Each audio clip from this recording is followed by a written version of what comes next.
سورہ لقمان کی آیت نمبر 20، سورہ لقمان کا تیسرا رکوع اور 21ویں پارے کا 12واں رکوع۔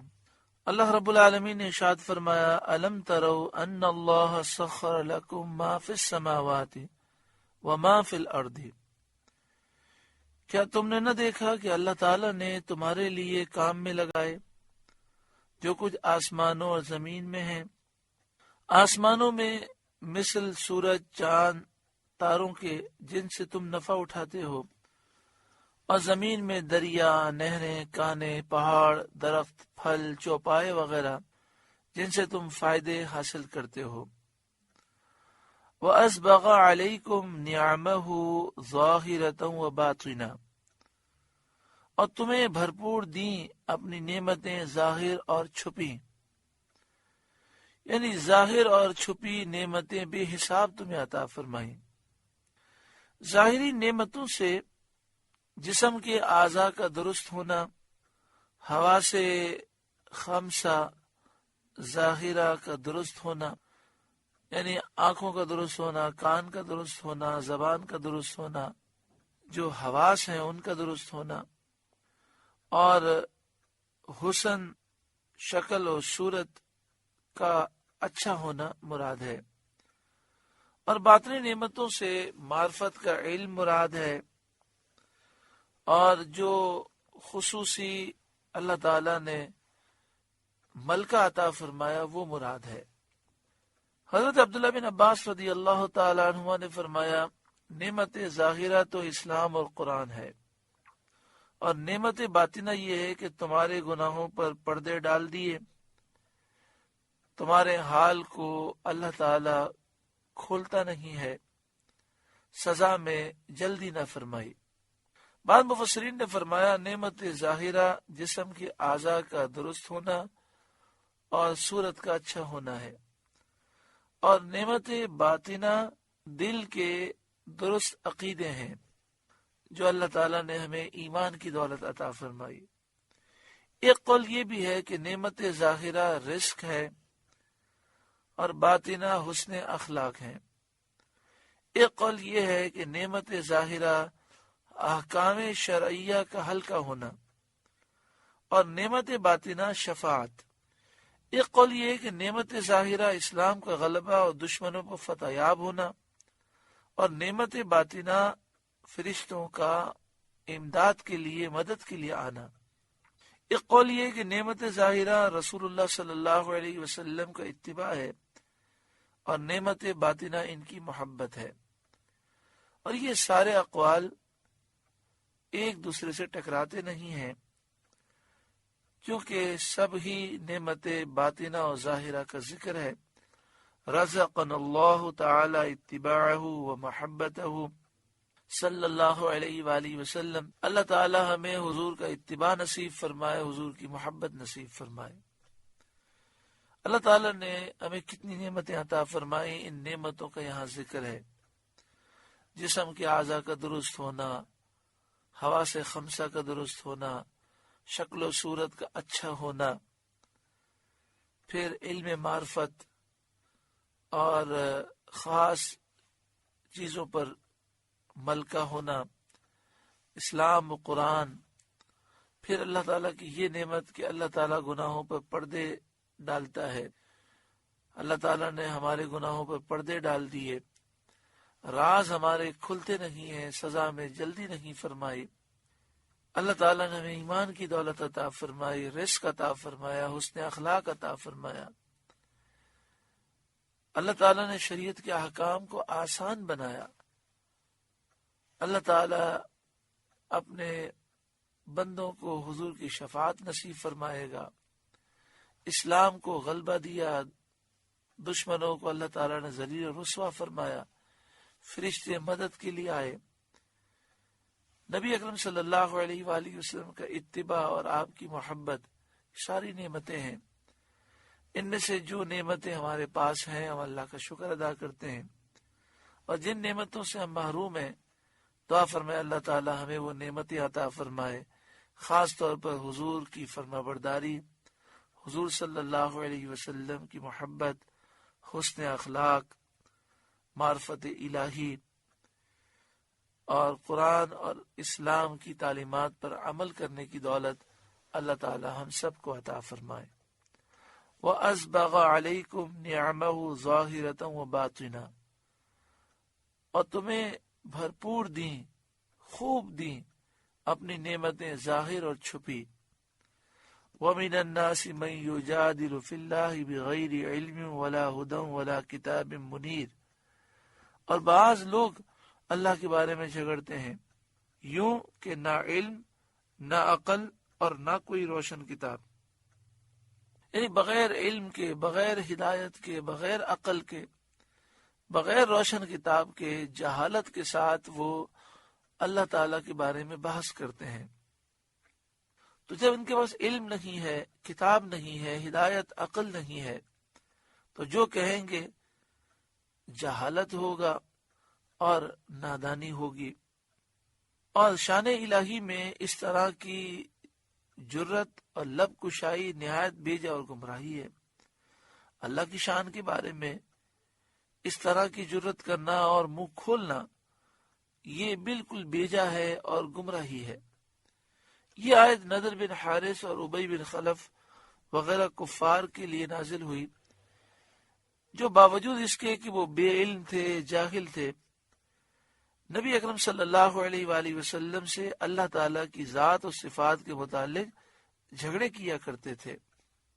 وَإِذَا قِيلَ لَهُمُ اتَّبِعُوا مَا أَنزَلَ اللَّهُ، اور جب ان سے کہا جائے اس کی پیروی کرو جو اللہ نے اتارا، قالوا، تو کہتے ہیں، بل نتبع ما وجدنا علیہ آباءنا، بلکہ ہم تو اس کی پیروی کریں گے جس پر ہم نے اپنے باپ دادا کو پایا، یعنی اپنے باپ دادا کے طریقے ہی پر رہیں گے۔ اس پر اللہ تعالیٰ فرماتا ہے، اولو کان الشیطان یدعوہم الی عذاب السعیر، کہ اگرچہ شیطان ان کو دوزخ کے عذاب کی طرف بلاتا ہو، جب بھی وہ اپنے باپ دادا ہی کی پیروی کیے جائیں گے، یعنی جب باپ دادا کی پیروی جہنم میں لے جاتی ہو، جب باپ دادا کافر، مشرک ہوں، بدعقیدہ، بد مذہب ہوں اور وہ حرام کام کرنے والے ہوں، پھر بھی تم ان کی پیروی کرو گے۔ وَمَن يُسْلِمْ وَجْهَهُ إِلَى اللَّهِ، اور جو اپنا منہ اللہ کی طرف جھکا دے، دین خالص اس کے لیے قبول کرے، اللہ کی عبادت میں مشغول ہو، اپنے کام اللہ پر تفویض کرے، سپرد کرے، اسی پر بھروسہ رکھے۔ وَمَن يُسْلِمْ وَجْهَهُ إِلَى اللَّهِ، اور جو اپنا منہ اللہ کی طرف جھکا دے، وَهُوَ مُحْسِن، اور ہو نیکوکار، فَقَدْ اسْتَمْسَكَ بِالْعُرْوَةِ الْوُثْقَىٰ، تو بے شک اس نے مضبوط گرہ تھامی، مضبوط رسی کو تھام لیا اس نے۔ وَإِلَى اللَّهِ عَاقِبَةُ الْأُمُورِ، اللہ ہی کی طرف ہے سب کاموں کی انتہا۔ وَمَن كَفَرَ، اور جو کفر کرے، فَلَا يَحْزُنْكَ كُفْرُهُ، تو آپ اس کے کفر سے غم نہ کھائیے۔ الینا مرجعہم، انہیں ہماری طرف پھرنا ہے، واپس آنا ہے۔ فننبئہم بما عملوا، ہم انہیں بتا دیں گے جو کرتے تھے، یعنی ہم انہیں ان کے اعمال کی سزا دیں گے۔ ان اللہ علیم بذات الصدور، بے شک اللہ دلوں کی بات جانتا ہے۔ نمتعہم قلیلا، ہم انہیں کچھ برتنے دیں گے، یعنی تھوڑی مہلت دیں گے کہ وہ دنیا کے مزے اٹھائیں۔ ثم نضطرہم الی عذاب غلیظ، پھر انہیں بے بس کر کے سخت عذاب کی طرف لے جائیں گے، یعنی آخرت میں انہیں سخت عذاب دیں گے، اور وہ سخت عذاب دوزخ کا عذاب ہے جس سے وہ رہائی اور نجات نہ پائیں گے۔ وَلَئِن سَأَلْتَهُم مَّنْ خَلَقَ السَّمَاوَاتِ وَالْأَرْضَ، اور اگر تم ان سے پوچھو کس نے بنائے آسمان و زمین؟ لَيَقُولُنَّ اللَّهُ، تو ضرور کہیں گے اللہ نے۔ قُلْ الْحَمْدُ لِلَّهِ، آپ فرمائیے سب خوبیاں اللہ کے لیے۔ یہ ان کے اقرار پر انہیں الزام دینا ہے کہ جس نے آسمان و زمین پیدا کیے وہ اللہ واحد لا شریک لہو ہے، تو واجب ہوا کہ اس کی حمد کی جائے، اس کا شکر ادا کیا جائے اور اس کے سوا کسی اور کی عبادت نہ کی جائے۔ بل اکثرهم لا يعلمون، بلکہ ان میں اکثر جانتے نہیں۔ للہ ما فی السماوات والارض، اللہ ہی کا ہے جو کچھ آسمان و زمین میں ہے، سب اس کے مملوک، مخلوق اور بندے ہیں، تو اس کے سوا کوئی عبادت کا مستحق نہیں۔ ان اللہ هو الغنی الحمید، بے شک اللہ ہی بے نیاز ہے، سب خوبیوں سراہا۔ اللہ غنی ہے، حمید ہے، سب خوبیوں والا ہے۔ وَلَوْ أَنَّ مَا فِي الْأَرْضِ مِن شَجَرَةٍ أَقْلَامٌ، اور اگر زمین میں جتنے درخت ہیں سب کلمے ہو جائیں۔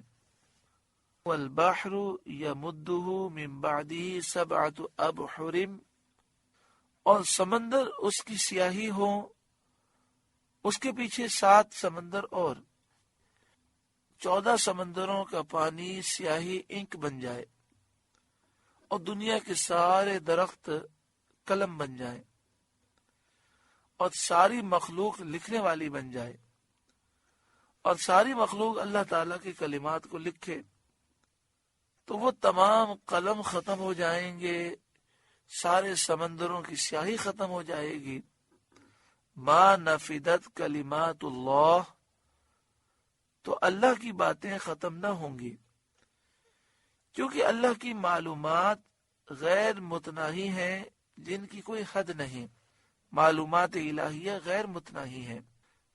اس آیت کریمہ کا شان نزول یہ ہے کہ جب سید عالم صلی اللہ علیہ وآلہ وسلم ہجرت کر کے مدینہ طیبہ تشریف لائے تو یہودیوں کے علماء اور احبار نے آپ کی خدمت میں حاضر ہو کر کہا کہ ہم نے سنا ہے کہ آپ فرماتے ہیں وَمَا أُوتِيتُم مِّنَ الْعِلْمِ إِلَّا قَلِيلًا، یعنی تمہیں تھوڑا علم دیا گیا۔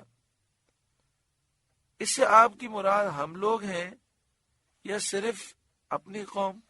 فرمایا سب مراد ہیں، ساری مخلوق کو جو علم دیا گیا وہ تھوڑا ہے۔ انہوں نے کہا کیا آپ کی کتاب میں یہ نہیں ہے کہ ہمیں توریت دی گئی ہے، اس میں ہر شے کا علم ہے؟ حضور صلی اللہ علیہ وآلہ وسلم نے فرمایا کہ ہر شے کا علم بھی علم الہی کے سامنے تھوڑا ہے، قلیل ہے، اور تمہیں تو اللہ تعالیٰ نے اتنا علم دیا ہے کہ اس پر عمل کرو تو نفع پاؤ۔ انہوں نے کہا آپ کیسے یہ خیال فرماتے ہیں؟ آپ کا قول تو یہ ہے جسے حکمت دی گئی اسے خیر کثیر دی گئی، بہت زیادہ خیر دی گئی، تو علم قلیل اور خیر کثیر کیسے جمع ہو؟ ایک طرف آپ کہتے ہیں علم قلیل ملا، دوسری طرف فرماتے ہیں جسے حکمت دی گئی اسے خیر کثیر مل گئی۔ اس پر یہ آیت کریمہ نازل ہوئی۔ اس تقدیر پر یہ آیت مدنی ہوگی، یعنی اس تفسیر کے مطابق۔ ایک قول یہ ہے کہ یہودیوں نے قریش سے کہا تھا کہ مکے میں جا کر رسول کریم صلی اللہ علیہ وآلہ وسلم سے اس طرح کا کلام کریں۔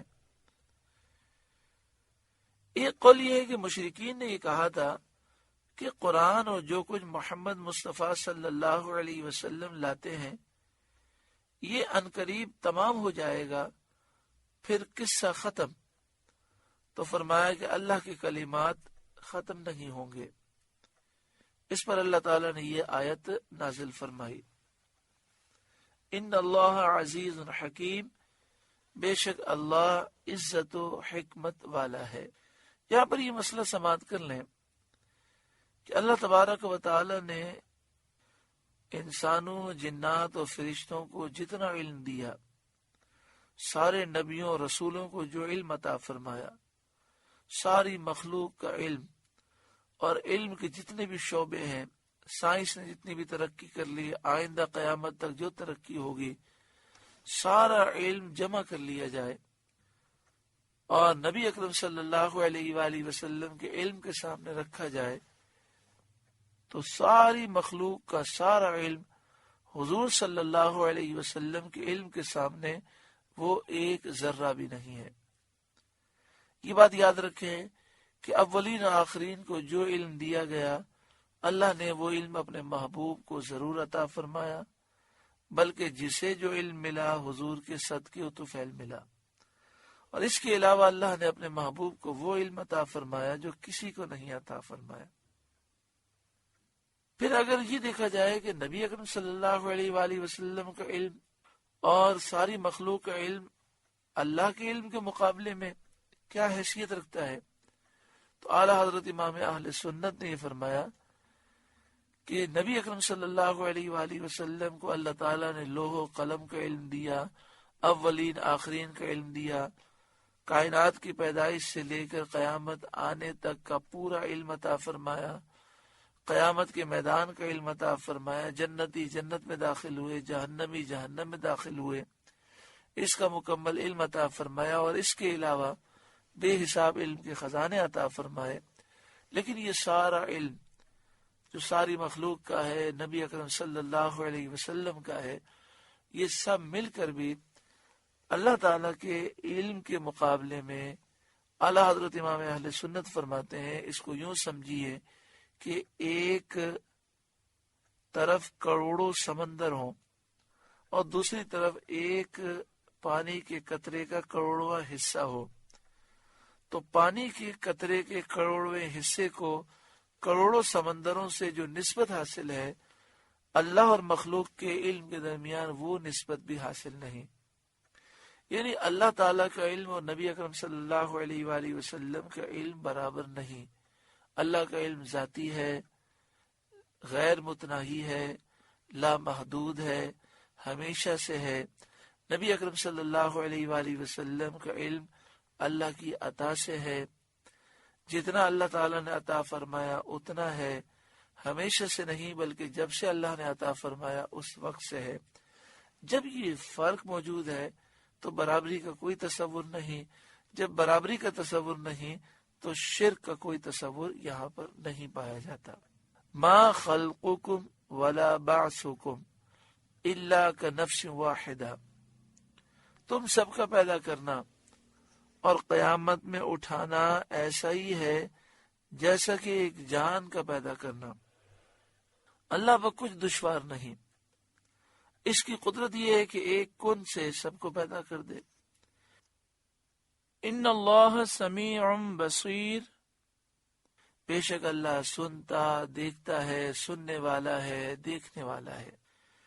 الم تر ان اللہ یولج اللیل فی النہار، اے سننے والے کیا تو نے نہ دیکھا کہ اللہ رات لاتا ہے دن کے حصے میں، وَيُولِجُ النَّهَارَ فِي اللَّيْلِ، اور دن کرتا ہے رات کے حصے میں، یعنی ایک کو گھٹا کر کم کر کے دوسرے کو بڑھا کر، جو وقت ایک میں سے گھٹاتا ہے دوسرے میں بڑھاتا ہے۔ یعنی راتیں سردیوں میں طویل ہو جاتی ہیں، گرمیوں میں وہ کم ہو جاتی ہیں، مختصر ہو جاتی ہیں۔ دن گرمیوں میں لمبے ہو جاتے ہیں، سردیوں میں چھوٹے ہو جاتے ہیں۔ اور یہ عمل یکدم نہیں ہوتا، روز 1 منٹ آدھے منٹ کا فرق ہوتا ہے۔ وَسَخَّرَ الشَّمْسَ وَالْقَمَرَ، اور اس نے سورج اور چاند کام میں لگائے، یعنی سورج اور چاند کو بندوں کے نفع کے لیے کام میں لگائے۔ کُلٌّ یجری الی اجل مسمی، ہر ایک مقرر میعاد تک چلتا ہے، یعنی قیامت کے دن تک سورج اور چاند چلیں گے۔ یا مراد یہ ہے کہ اپنے اپنے اوقات معینہ تک، سورج آخر سال تک اور چاند آخر ماہ تک۔ وَأَنَّ اللَّهَ بِمَا تَعْمَلُونَ خَبِيرٌ، اور یہ کہ اللہ تمہارے کاموں سے خبردار ہے۔ ذَلِكَ بِأَنَّ اللَّهَ هُوَ الْحَقُّ، یہ اس لیے کہ اللہ ہی حق ہے، وہی ان اشیاء پر قادر ہے، وہی عبادت کا مستحق ہے۔ وَأَنَّ مَا يَدْعُونَ مِن دُونِهِ الْبَاطِلِ، اور اس کے سوا جن کو پوچھتے ہیں سب باطل ہیں، فنا ہونے والے ہیں، ان میں سے کوئی عبادت کا مستحق نہیں ہو سکتا۔ وَأَنَّ اللَّهَ هُوَ الْعَلِيُّ الْكَبِيرُ، اور اس لیے کہ اللہ ہی بلند بڑائی والا ہے۔